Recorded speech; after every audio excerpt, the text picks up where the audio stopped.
Olá, estamos começando mais um programa Data Vênia pela Rede TV, com a direção executiva do Dr. Arnoldo Valde Filho. O apoio é do site jurídico Amo Direito. Eu sou Luiz Flávio Durso e hoje estamos recebendo uma das figuras mais importantes da justiça brasileira. Não é só um ministro do Supremo, não é só um professor, não é só uma figura humana extraordinária, mas é também um poeta. Trata-se do ex-presidente do Supremo Tribunal Federal, ministro Carlos Aires Brito. Ministro, bem-vindo ao nosso programa. Luiz Flávio Durso, que saudação generosa. Merecida. Carinhosa. Obrigado. É uma alegria recebê-lo e eu queria começar a nossa conversa aqui conhecendo as suas origens.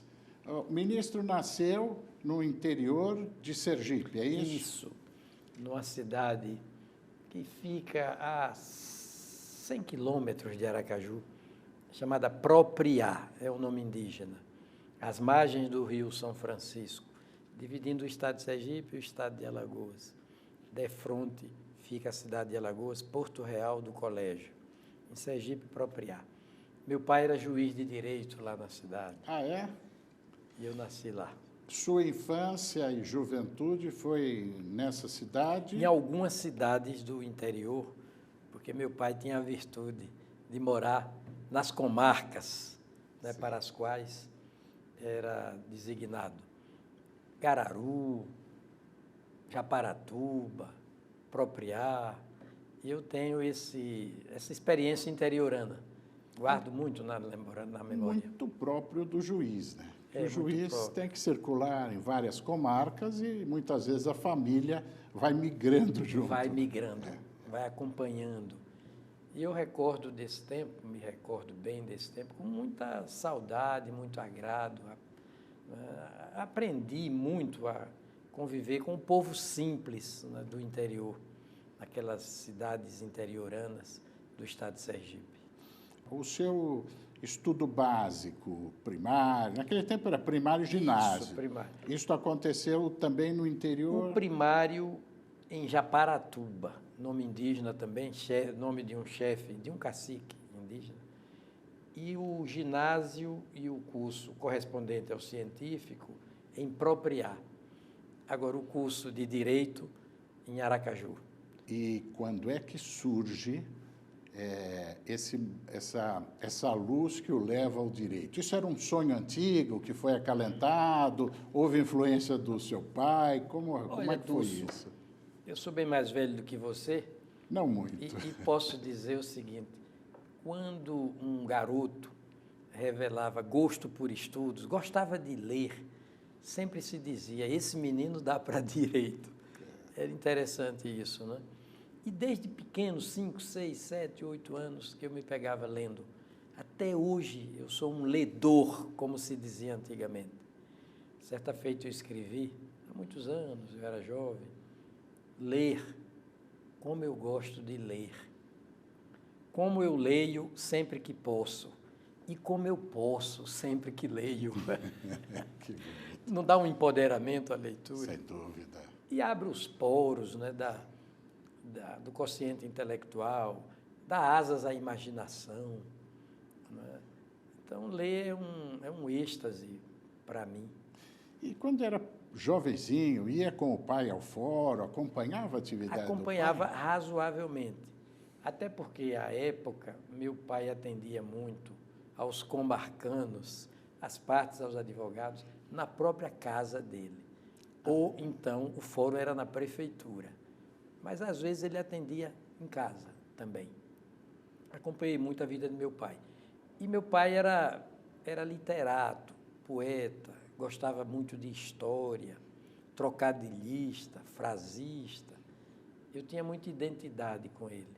Minha mãe era mais para música, meu pai para a poesia, meu pai era poeta, e minha mãe tocava piano, tocava violão, baiana, meu pai sergipano, minha mãe baiana. Cantava junto com as irmãs. Então, eu tive uma infância boa. Tem um registro, alguma coisa de seu pai que lhe marcou antes da decisão de cursar Direito? Meu pai era afeito à leitura. Tinha uma biblioteca boa. E marcou, sim. Muito boa pergunta. Ele dominava bem a língua portuguesa. Empregava as palavras com apuro. Né? E, certa feita, ele comprou um dicionário. E eu disse, meu pai, você tem uns... Nós não dizíamos você, era senhor. O senhor tem uns 20 dicionários aí, Caldas Aulete, isso, aquilo. Mais um. E o senhor tem tempo para consultar todos esses dicionários? Ele disse, meu filho, eu não compro dicionário, não tenho dicionário em casa para consulta. Eu tenho para leitura. Eu leio do primeiro verbete ao último de cada dicionário, fazendo anotações. Isso me marcou profundamente. Era latinista, sabia o étimo das palavras. Ele chegou a dizer para mim, olha, quando eu era estudante de Direito na Bahia, jogando sinuca ali com os meus colegas, frequentemente a gente apostava, assim, uma aposta meio heterodoxa. Era a seguinte, a aposta, se eles me fizessem uma pergunta sobre o significado de qualquer palavra da língua portuguesa, e eu não soubesse, eu pagava uma cerveja para eles. Agora, se eu soubesse, eles pagavam uma cerveja para mim. Você veja que jogo saudável, né? Muito marcado por ele. Outros tempos. Positivamente marcado por ele. Que coisa. Esta fase, quando vem para Aracaju para estudar Direito, é a Federal, faculdade? Era Federal. Era Federal. Que ano foi sua formatura? 1966. Tá, portanto... 5 anos, não é? O curso era 5 anos. Pegou a fase 64 na metade do curso. Peguei, isso. Naquele tempo, a política fervia no meio estudantil, né? Já havia reação, sim, ao movimento armado de 64. E você teve alguma atividade política acadêmica? Não propriamente com ativismo, não. Eu vou lhe dizer por quê. Porque eu me dividia muito entre a faculdade, eu morava no interior, pegava ônibus, e aquela época ia e voltava, 3 horas de viagem, às vezes, a depender das condições climáticas, né? Inverno e tal. E, então, eu estudava em Aracaju e trabalhava pelo menos 6 horas por dia em propriar. Olha, é preciso ter vocação, né? Ter gosto, empenho. E os 5 anos transcorreram assim, para lá e para cá. Tanto que eu contraí nessas viagens, vou dizer uma coisa meio bizarra, talvez, ou demasiadamente prosaica. Os ônibus não tinham, à época, toaletes. E a gente se segurava, né, durante essa viagem toda. Por efeito dessas viagens prolongadas, eu contraí no rim esquerdo um cálculo renal forte, que me obrigou a fazer uma cirurgia delicada em Salvador. Que coisa! Era uma época mais difícil, né? Tudo era mais difícil.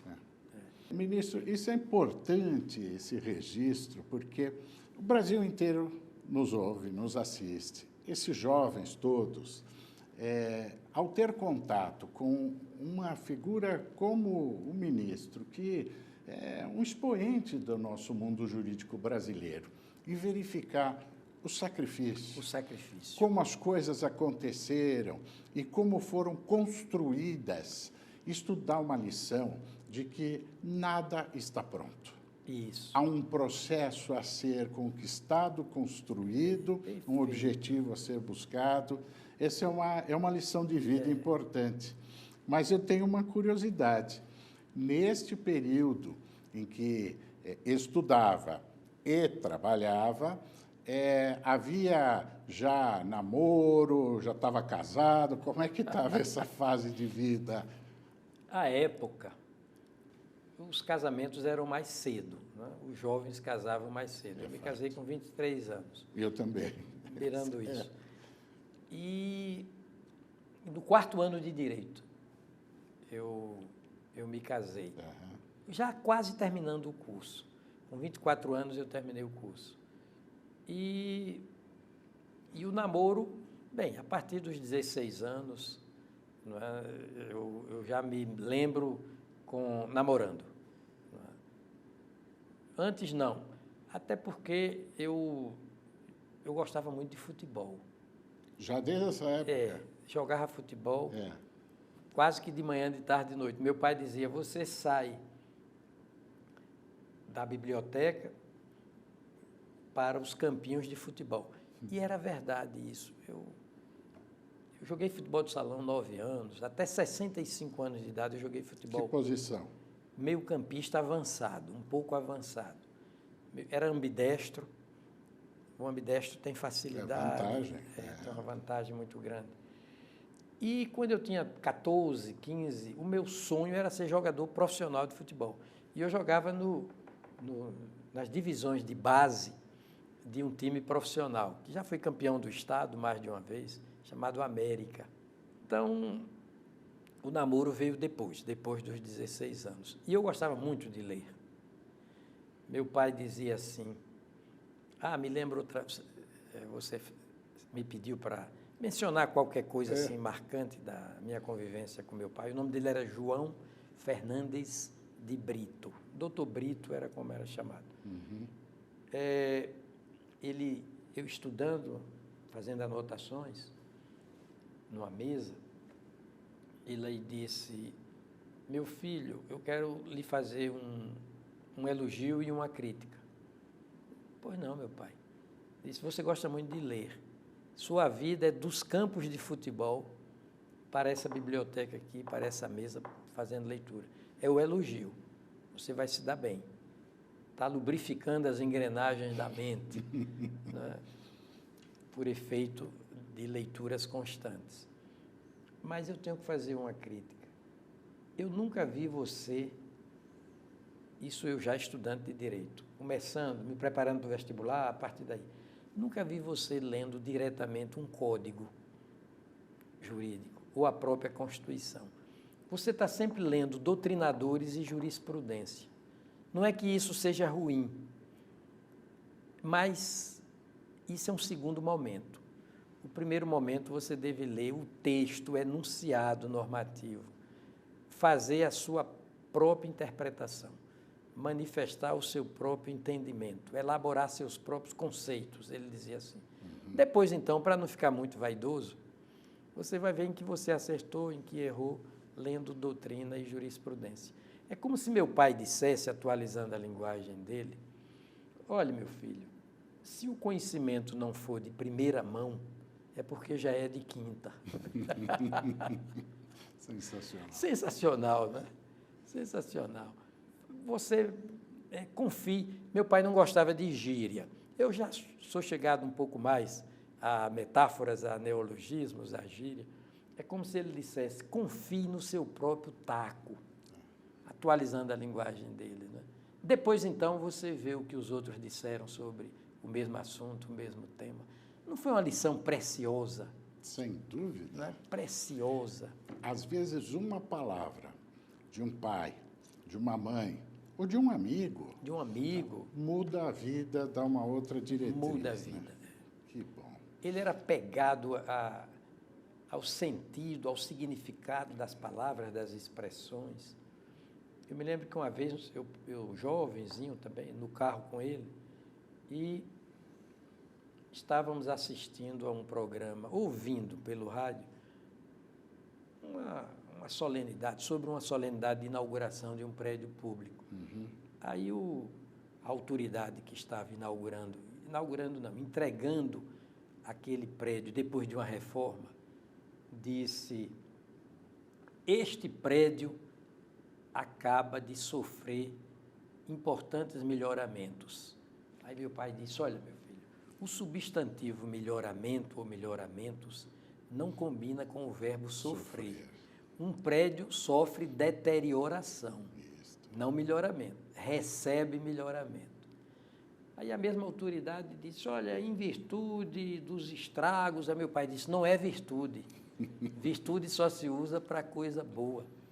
Isso no mesmo discurso, e eu decorando isso. Aí disse, olha, se porventura houver dificuldade, aí meu pai disse, não é por ventura, é por desventura. Olha que coisa sensacional ele... Que não é nem um preciosismo, Não mas é nem, muito bem, não é nem um preciosismo. Não, é um rigor técnico que hoje nos falta. Nos falta. Hoje nos falta, no dia a dia, na mídia, nas faculdades de direito. Nas novelas de televisão. Aliás, outro dia eu lia uma entrevista, salvo engano, do ex-presidente Fernando Henrique Cardoso. E ele dizia que hoje nós estamos vivendo um quadrante histórico da superficialidade. Nada aprofunda as reações, especialmente nas redes sociais, é de impulso, não há reflexão, não há aprofundamento. E esta capa, isto que é muito superficial, deixa a sociedade literalmente perdida, porque não finca raízes, não tem como construir raciocínio. E é isto. Vejo com muito bons olhos, até porque eu também gosto muito Você da fala muito bem, usa bem a língua portuguesa. E faz deduções lógicas perfeitas. É preciosíssima a nossa língua. Esse universo semântico da língua portuguesa, sabendo utilizá-lo, é extraordinário. Extraordinário. Mas nesse período houve o casamento. E quantos filhos? Do primeiro casamento, 2 filhos, um homem e uma mulher, todos 2 da área jurídica. E depois casou-se novamente. A quem amo de paixão, como se diz hoje em dia, de montão, os 2 filhos. Depois, um segundo casamento, 3 filhos, a quem também amo de paixão, de montão. Uma vez, uma filha minha demonstrou um pouco de ciúme em relação aos outros filhos. E eu disse, minha filha, não tenha ciúme, não, porque cada um dos meus 5 filhos, para mim, cada um é único. Eu gosto mais de cada um de vocês do que do outro. Fantástico. Ela, como não tem lógica, gosta de cada um de nós mais do que do outro. Disse, a lógica formal cartesiana não aceita isso, mas a lógica afetiva, amorosa, dá a resposta adequada. É assim que funciona. A gente gosta mais de cada filho do que do outro. Agora, essa paixão não é só com os filhos, não, porque eu testemunhei quando o ministro Aires Brito recebeu o colar do mérito judiciário no Tribunal de Justiça de São Paulo. Lembra-se disso? Inesquecível. E naquela oportunidade o senhor estava acompanhado de sua esposa, da dona Rita. E ali a saudação poética que foi feita a ela foi uma declaração de amor ali inesquecível. Foi aplaudido de pé. Então, trata-se de um homem apaixonado não só pelo direito, mas por sua família, pela poesia. E o afeto, né? Desses 5 filhos, 4 estão na área jurídica. Na área jurídica. E o que não veio para a área jurídica... É músico. Músico. Puxou a avó. E ao avô materno também, que era músico. Não está muito longe da área jurídica, viu?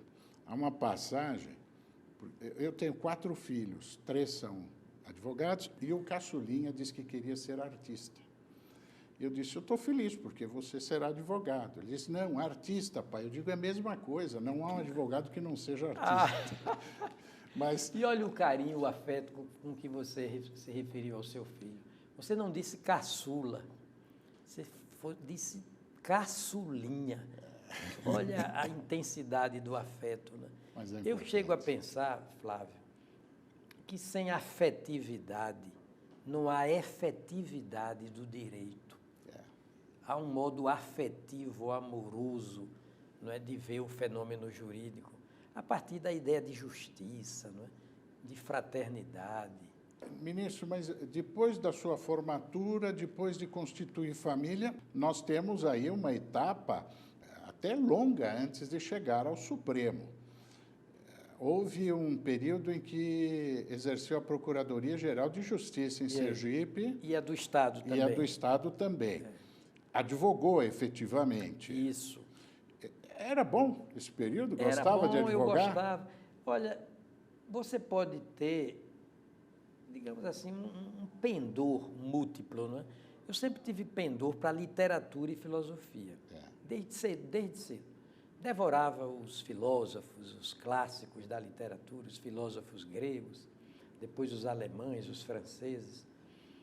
E fui me pegando também, certamente por influência do meu pai, com vocação jurídica.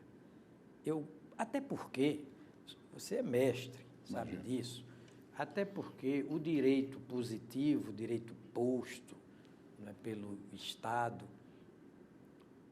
os códigos, as leis, a Constituição, as emendas à Constituição, tudo se nos dá numa estrutura de linguagem, né? Sob revestimento linguístico. Tudo é reduzido a termo, né? Termo escrito, tudo.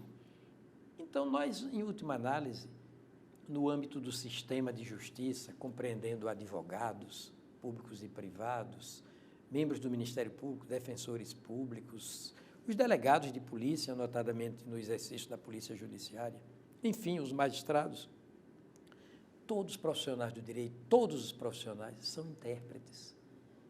Todos eles leem textos, enunciados normativos, na perspectiva da interpretação. Sim. Então, o domínio da língua portuguesa é fundamental. E quando você se atém até mesmo ao étimo da palavra, quando você se atém ao étimo, a origem das palavras, fica mais fácil. Por exemplo, a Constituição diz cidadania como segundo fundamento da República, artigo 1º. Soberania. Soberania é a qualidade do soberano. Soberano vem de super omnia, é o poder supremo, que está acima de tudo, está acima de todos. Olha como vai ficando fácil. Cidadania. Cidadania é a qualidade do cidadão. Cidadão é o habitante da cidade-estado dos gregos, da polis. Política vem de polis. Não é, partido. Michel Temer explora bem isso no livro dele, naquele livro Elementos de Direito Constitucional. Partido é parte, é fração, é parcela, é pedaço de opinião pública no campo ideológico, né? No campo político ideológico. Candidato é cândido, é puro, é limpo. A veste branca. A veste branca dos romanos, dos senadores, aquela túnica branca, né, simbolizando... Sem bolsos. Isso, perfeito. Sem tisna, sem mancha. Candidatura é candura, né, é pureza. Licitação é lícita ação, não é ilicitação. Não é tão bonito estudar o direito por esse prisma, não é? Da tradução. E fica tudo fácil. Fácil. Clara, né? Aclara. Aliás, essa é uma dificuldade que eu vejo junto aos alunos. Hoje, o estudante de direito, em especial por conta do fenômeno da internet, se distanciou um pouco dos livros. Concordo. E da doutrina. Há um pragmatismo de consultar lá o Google e... copiar, colou. E tudo vem pronto. Essa ausência da pesquisa e da base doutrinária, eu acho que traz uma deficiência. Tanto é que nós continuamos, não é, professor, a reprovar em torno de 80% a 85% no exame da OAB, o que revela uma deficiência na formação. Não se trata, e isso é bom sempre nós dizermos, até porque eu vou perguntar ao professor, ao ministro e ao ilustre advogado, que foi conselheiro da OAB, conselheiro federal. E da Comissão de Estudos Constitucionais. De Estudos Constitucionais. Estudos Constitucionais. 2 mandatos lá, 2 mandatos aqui, 4 mandatos lá na OAB Federal. E nesse momento histórico, nós estamos reabrindo esse debate por conta de uma pressão para acabar com o exame da OAB.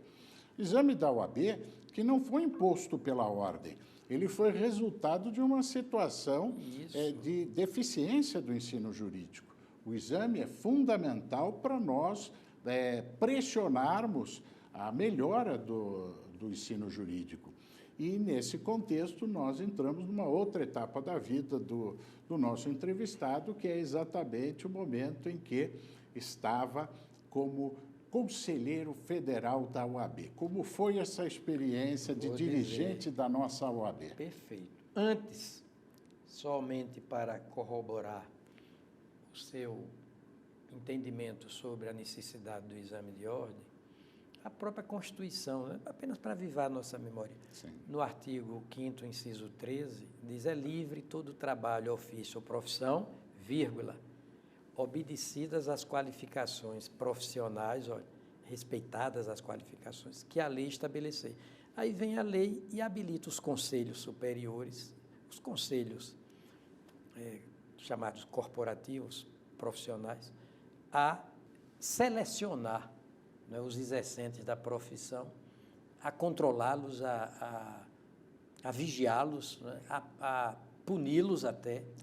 Então, é necessário mesmo, à luz da Constituição, que haja esse controle a partir do exame de ordem, no nosso caso. Sim. A medicina já tem outro método, né? Tem a residência, por exemplo, obrigatória para os médicos e por aí Mas, vai. inclusive, o Conselho Regional de Medicina, por várias vezes, quando eu estava presidindo a OAB de São Paulo, nos procurou para buscar a expertise da OAB para aplicar num exame semelhante junto aos médicos, o que seria o ideal.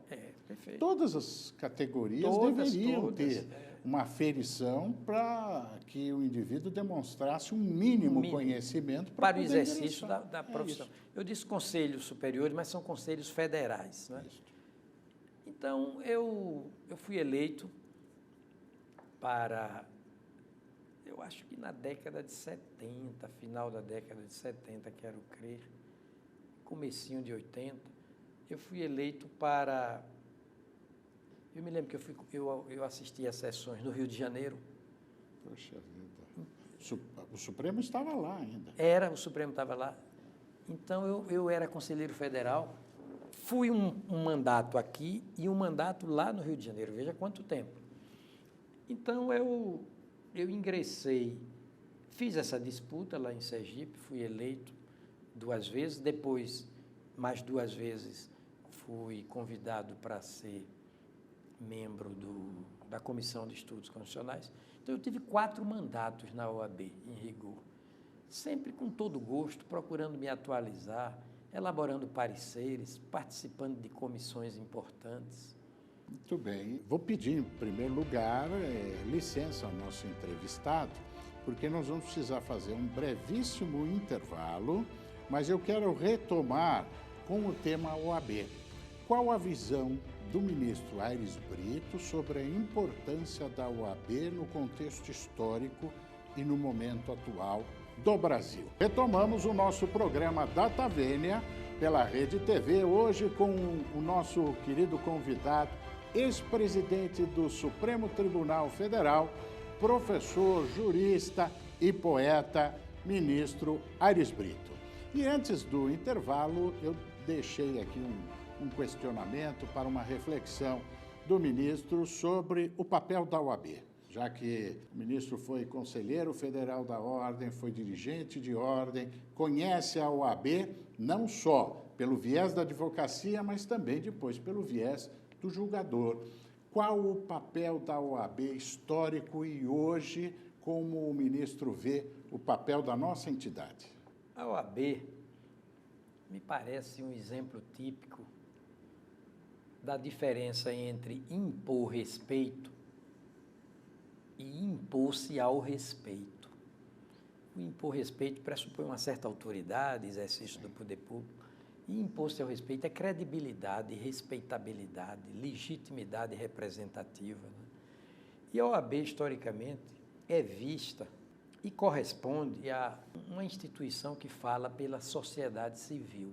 Se a sociedade civil, né, tem uma instância assim, tipicamente representativa dela, é a OAB, historicamente. Não é bonito isso? O ministro me fez lembrar de Rubens Aprobato Machado.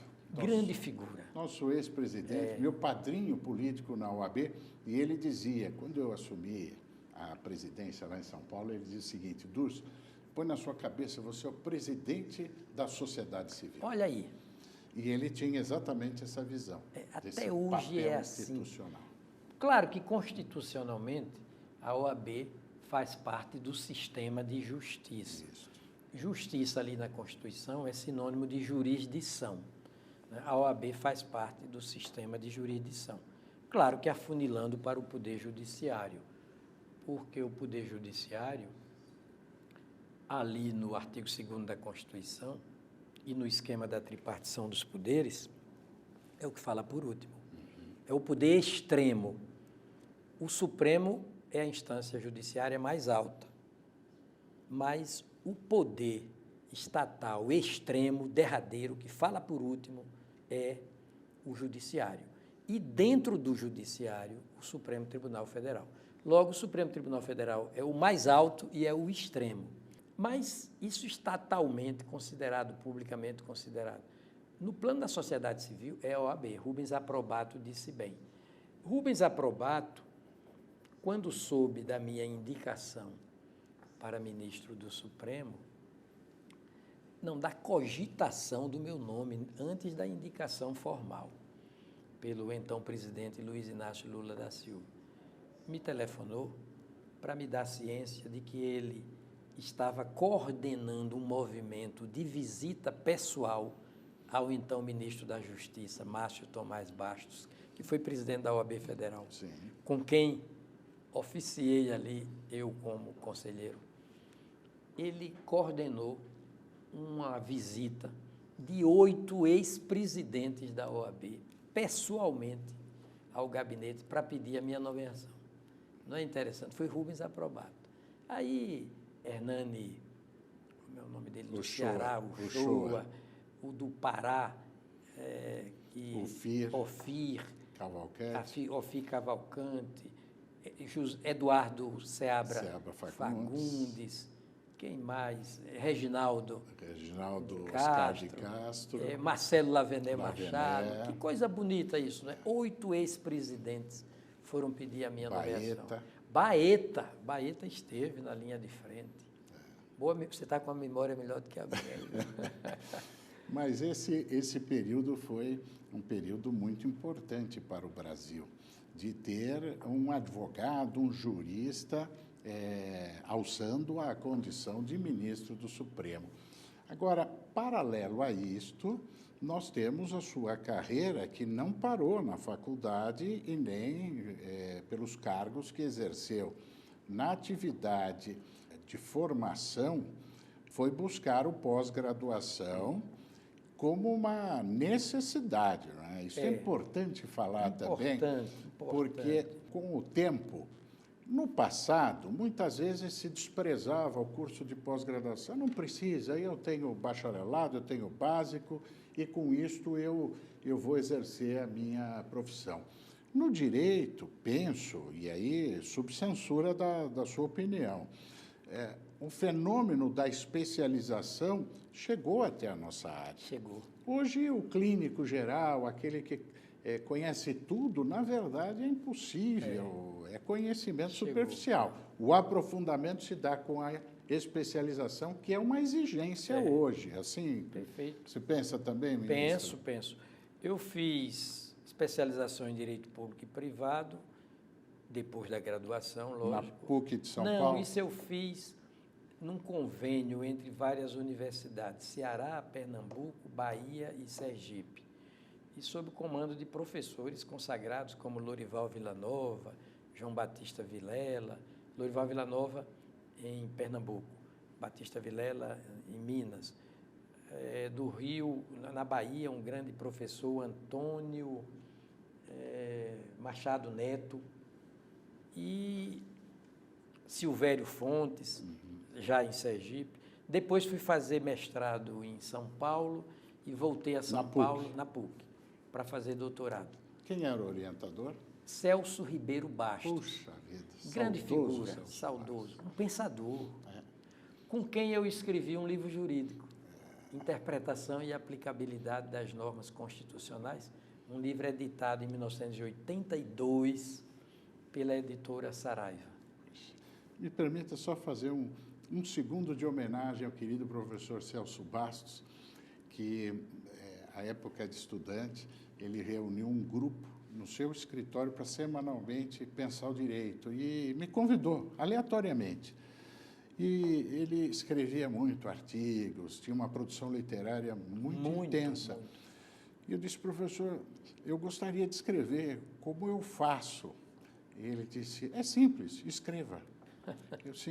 E eu não entendi. Eu disse, mas como fazer para escrever? Ele falou, já lhe disse, escreva, escreva, escreva, escreva. Tá certo. Essa é a receita. Bom, grande receita. Ele era um pensador. Aliás, em São Paulo, muitos pensadores jurídicos, Celso Antônio Bandeira de Mello, Fábio O próprio Comparato, Ives. o Ives. Professor Ives. Lembra-se de Geraldo Ataliba? Ataliba. Dalmo Dallari. Mas nesse momento em que o senhor faz o mestrado, o senhor já estava lecionando? Eu sempre lecionei, desde os 27 anos de idade. Em Sergipe. E em nível médio desde os 22. E como é que surge a vontade de lecionar? Essa vocação pelo magistério aparece como? Eu gosto de estudar, é isso. Sim, claro. E sempre que posso, de transmitir também, de debater. Eu aprendi com Sócrates que a sala de aula é um espaço privilegiado para a troca de conhecimentos. Sócrates dizia que, aparentemente, o professor fala sozinho, monologa, mas, de fato, até gestualmente, né? Quem pergunta quer saber, né? Toda pergunta envolve uma intuição do perguntado, os alunos perguntam muito. Então, quando o povo diz é ensinando que se aprende, é uma grande verdade, é uma troca. Não é? Quem ensina, aprende. Então, desde cedo que eu cuidei do magistério até hoje. Eu sou professor até hoje. Fui assistente do Michel. Eu queria voltar nesse ponto. Lá na PUC, lecionava Constitucional. E foi assistente do professor Michel Temer. E fui também assistente do professor, isso em Taubaté, Quero Crer, Mogi, algumas cidades do interior de São Paulo. Assistente de, deixe-me ver, tributarista, Marco Aurélio Greco, grande jurista também dele. A área tributária também era do seu interesse? Era, porque eu aprendi com Geraldo Ataliba que, em rigor, não existe um direito tributário singelamente considerado, existe um direito constitucional tributário. Geraldo era um comunicador portentoso. Celso Antônio, aliás, a minha indicação para ministro do Supremo partiu de um movimento liderado por Celso Antônio. Fábio Comparato, Antônio Carlos Mendes, sim, Michel Temer, e por aí vai.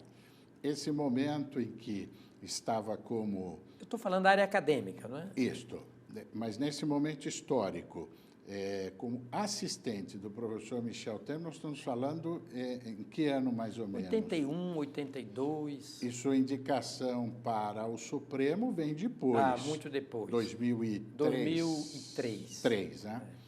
Muito bem. Durante esse período, com todas as atividades, estava exercendo advocacia? Sim, elaborava pareceres, trabalhava no contencioso. E quando vem a notícia da indicação? Quem lhe dá notícia da indicação de seu nome para a mais alta corte de justiça do país? Foi Márcio Tomás Bastos. E como o senhor recebeu essa notícia? Eu fiquei muito feliz. Mas antes de Márcio Tomás Bastos me dar a notícia, Marcelo Deda, que foi governador de Sergipe, foi prefeito de Aracaju, foi meu aluno, amigo pessoal. Falecido, né? Falecido.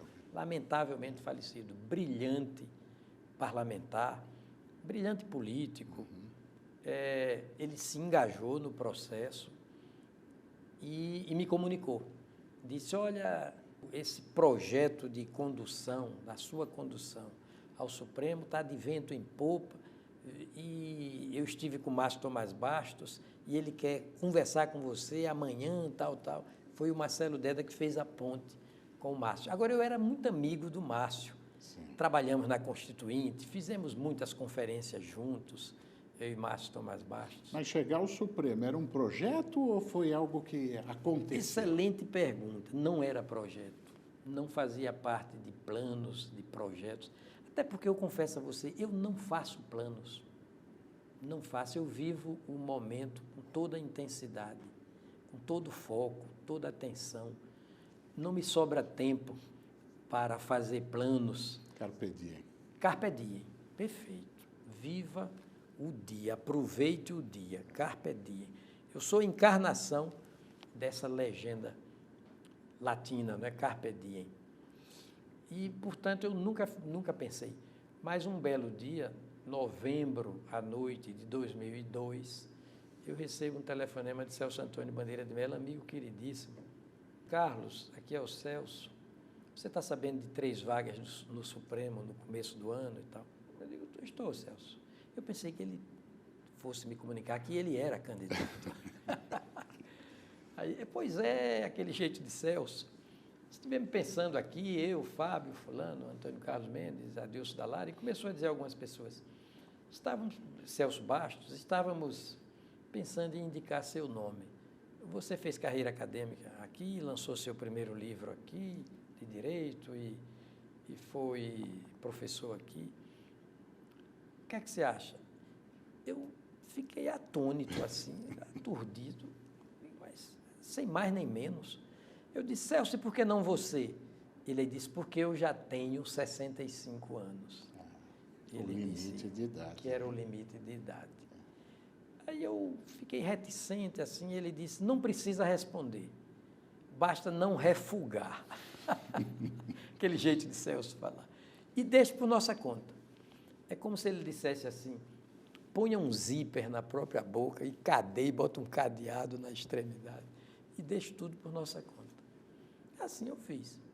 Um belo dia, fevereiro, 10 horas da manhã, 11 horas da manhã de 2013, ele me liga e disse, Carlos, eu e Fábio Comparato estamos saindo do gabinete do presidente Lula, Luiz Inácio. Olha, pelo que nós sentimos, você vai ser nomeado. Foi assim. E a nomeação Ou seja, quem não procura, acha. E a nomeação aconteceu quanto tempo depois? Ou foi logo depois? Poucos meses depois. Em maio, acho que a indicação já saiu formalmente. E em junho, eu tomei posse. E como foi esta metamorfose?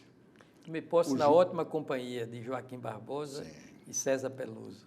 Mas é uma mudança muito grande, porque nós, até então, estávamos acompanhando a trajetória de sua vida como professor, jurista, e, de repente, se torna julgador. Mas julgador na mais alta corte brasileira. Como se dá esta mudança? Houve realmente um choque ou aconteceu naturalmente? Olha, eu diria que aconteceu naturalmente, mas claro que eu me imbuí reflexivamente do firme propósito de fazer da minha investidura no Supremo uma oportunidade de servir ao direito, especialmente o direito constitucional, porque o Supremo é o guardião da Constituição, precipuamente, e ao meu país. Eu sempre fui muito chegado assim, a sentimento de patriotismo, de nacionalismo, né? E gosto muito do direito constitucional. Olha, hoje em dia se fala menos Estado e mais nação, né? Aí eu aproveito a oportunidade para dizer, para que esse lema tenha coerência, é preciso respeitar, fundamentalmente, antes de tudo, o único direito que é elaborado pela nação e não pelo Estado. É a Constituição originária. O Estado nasce com a Constituição originária.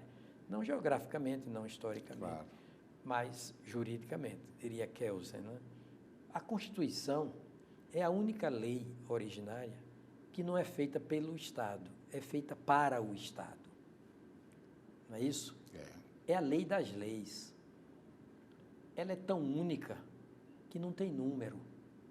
Todas as leis têm número, não é verdade? Os diplomas normativos têm número, a Constituição não tem. Por quê? Porque ela é elaborada por uma instância decisória que é mais do que a população, que é mais do que o povo. É a nação. O povo claro, é soberano, é o fundamento do poder, mas o povo é uma categoria política, político-jurídica, jurídico-política. População é uma categoria demográfica, uma categoria econômica, mas nação é uma categoria espiritual, intertemporal. É a linha imaginária que ata, não é que liga, Sim. costura o passado, o presente e o futuro, a ancestralidade, a coetaneidade, a posteridade. A nação é única, não é? Dizia Ernest Renan, a nação é um princípio espiritual, é uma alma. Bonito isso, não é? Muito bonito. E Rui Barbosa dizia, a nação é a família amplificada. Então, já que estamos dizendo agora, no atual governo, menos Estado e mais nação, comecemos pelo absoluto respeito à vontade normativa da nação, que é a Constituição. Uma Constituição que está comemorando 30 anos. Isso. Um dos períodos de plenitude democrática mais longos de nossa história. Autenticamente democrático é o mais longo período. Temos a comemorar nesses 30 anos? Temos. Flávio, eu tenho certeza, conhecendo vocês, seus escritos, suas conferências, entrevistas, conferências, seu trabalho profissional qualificadíssimo, eu antecipo, meio vaidosamente, que você vai concordar com o que eu vou dizer. Essa Constituição, de tão boa que é, humanisticamente, democraticamente, civilizatoriamente, elimina todos os preconceitos, né, em curta distância sociais e regionais, faz do povo, artigo 1º, parágrafo único e inciso 1, o fundamento de todo o poder. Né? Essa Constituição nos torna um país juridicamente primeiro-mundista. Eu acho que nós somos primeiro-mundistas em duas coisas, na música e na Constituição. Nós somos felizes juridicamente e não sabemos disso. Me parece que o grande pacto nacional é essa convocação para a gente fazer da Constituição, nesse período de crise, uma mesa redonda, né? Vamos nos sentar em torno dessa mesa redonda de nome Constituição e buscar todas as saídas para chamar de nossas, não de fulano, beltrano, cicrano, né, personalisticamente, mas objetivamente, impessoalmente. A efetividade de tudo que a Constituição estabeleceu. Você disse a palavra certa, a efetividade. Ou seja, essa Constituição é que vai nos tirar desse atoleiro, digamos assim. Porque ela é tão boa, tão intrinsecamente meritória, que fez da democracia o seu princípio continente, o valor dos valores, filosoficamente e juridicamente, o princípio dos princípios. Desde o preâmbulo, nós, representantes do povo brasileiro, reunidos em Assembleia Nacional Constituinte para instituir um Estado democrático. Vai para o artigo 1º, artigo inaugural da Constituição. A República Federativa do Brasil, tal, constitui-se em Estado democrático de direito. Olha que Constituição. E quando nós olhamos o plano internacional, todas as vezes que uma nação, que um país sofreu as suas vicissitudes, os seus momentos de crise, o que garantiu o retorno à normalidade foi a proximidade dos primados das suas constituições. Perfeito. O afastamento é o abismo. Afastamento é o abismo. Olha, há um pensamento, até difundido na rede social, como se fosse de minha autoria. Eu gostaria muito de ser o autor desse pensamento, dessa frase lapidar, oracular, mas não é minha, não. É de Charles Fourier. Ele disse, o grau de civilização de um povo se mede pelo grau de liberdade da mulher. Que beleza. Não é isso. lindo isso e verdadeiro? O grau de civilização de um povo se mede pelo grau de liberdade da mulher. Eu vou fazer uma paródia. O grau de qualidade democrática de um povo e de amadurecimento político de um povo se mede pela fidedignidade à sua Constituição. Muito bem. Quando ela é democrática, é o caso da nossa. Democrática Beleza. Formal e no conteúdo, formalmente e no conteúdo. Nós estamos bebendo da sabedoria e da inspiração do nosso querido ex-presidente do Supremo Ministro Aires Brito, que é um poeta. Aliás, em nosso programa, quando entrevistamos o ex-presidente Michel Temer, no finalzinho do seu mandato como presidente, ele, que também é um poeta, tem livro publicado, revelou que o ministro Aires Brito foi, digamos, o seu consultor em poesia, porque ele é que levou os seus manuscritos para que o ministro aprovasse se ali teria qualidade poética para uma publicação. O ministro aprovou e o presidente Michel Temer editou seu primeiro livro de poesias, e isso ele revelou no nosso programa. Como é que surge o poeta Aires Brito? Era jovem, Muito já jovem, maduro? Muito jovem. Eu me lembro assim, aos 12 anos, fazendo poemas.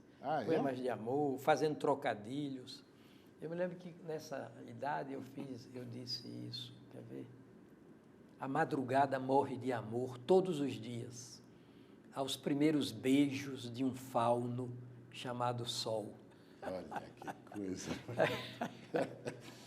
Eu tenho um De colega onde vem muito, essa inspiração? eu tenho um colega muito querido, que é o Ricardo Mandarino. Ele foi meu juiz auxiliar, foi juiz federal há 20 anos e foi do Conselho Nacional do Ministério Público. Ele também faz trocadilhos, faz frases. Ele diz que eu sou metafórico todo. E o poeta é, por definição, um metafórico, né? Quando eu assumi no Supremo, nos primeiros meses, pertence, querido amigo, querido ministro, inteligentíssimo, culto, José Paulo Sepúlveda Pertence. Ele olhou assim para mim e disse, com aquele jeito mineiro, disse, uai, né? Tudo o mineiro diz uai. Uai, Brito, por que você só fala por metáfora? E ele disse, olha, Pertence, eu só falo por metáfora porque eu só sei falar por metáfora, não tem jeito. A coisa vem espontaneamente. Agora... Desculpe, pessoal, esse detalhe, precisa escrever, se não esquece, ou vem e sedimenta e pode escrever depois? Depois, vem que vem. É como um raio que espoca, sem pré-aviso, né? É um raio que estala. Você não sabe qual nuvem vai se transformar em raio, né? Sim. Também quando eu era muito jovem, eu lendo sobre os índios, me lembro disso. Eles chamavam o trovão de Tupã, os nossos índios. Aí eu dizia assim, e eu tinha muito, ainda hoje eu tenho um certo receio do trovão, do raio, eu tremo nas bases. Aí uma vez eu escrevi assim, conservo dos nossos índios o temor do sotaque do trovão. Então sempre foi assim, metaforicamente. Agora eu aprendi muito no Supremo, sobretudo no Supremo, que é possível, sob um revestimento linguístico, literário e por vezes poético, um trocadilho, uma metáfora, um revestimento linguístico, digamos, heterodoxo, você pode emitir um juízo técnico, um preciso conceito jurídico, ou dar uma ideia jurídica da base de inspiração, por exemplo, da Constituição. Me lembro que nós estávamos votando sobre preservação do meio ambiente e eu disse, senhores ministros, as matas virgens são as que mais procriam. Aí você diz, não, mas como virgindade pode dar em procriação? Dá, né? As matas virgens são as que mais procriam. Ou então, a liberdade de expressão é a maior expressão da liberdade. Que beleza. Você pode olha, combinar direito e poesia. Beber dessa sabedoria com esse colorido poético, não há tempo que pudesse limitar, mas, lamentavelmente, o nosso programa está chegando ao fim. E chega para nós fazermos aqui um quadro que é um minutinho, tão somente, denominado Tirando a Toga, para perguntar ao ministro algumas coisas mais pessoais, se o ministro tem um time do coração. Vasco, no Rio, São Paulo. Corinthians, São Muito Paulo. bem. O ministro sabe cozinhar? Não, Nada. não tenho nenhuma habilidade para a cozinha, nenhuma. Minha mulher tem, muito eu não tenho. Algum instrumento? Violão e um pouquinho de memória de ouvido, piano. Algum livro que mereça registro? Todos os livros de Fernando Pessoa. Tá. E um livro que me marcou profundamente, Assim Falou Zaratustra, Sim. de Nietzsche. Puxa. Há ainda um sonho não realizado, ministro? Não, nenhum. E agora, nesse último minuto, eu queria que o ministro falasse... A não ser, peraí, de ver o Brasil sair dessa crise. Mas esse é um sonho que vai se concretizar. E vai se concretizar. Neste momento, eu acho que cada um de nós, Durso, deve dizer o seguinte: meu amigo número 1 não sou eu sou apenas o meu amigo número 2. Meu amigo número 1 é o Brasil. Muito bem. Uma palavrinha final, no último instante, para os jovens brasileiros que estão nos assistindo. Persistir na confiança dos destinos do Brasil. O Brasil não pode deixar de dar certo. Muito bem. Ministro Aires Brito, muito obrigado, que alegria tê-lo conosco. E esse é o Data Vênia, pela Rede TV. Um programa feito para você, para nós pensarmos um pouco o sistema de justiça e a história desses personagens ilustres que aqui comparecem. Eu espero vocês daqui 15 dias no próximo Data Vênia. Até lá!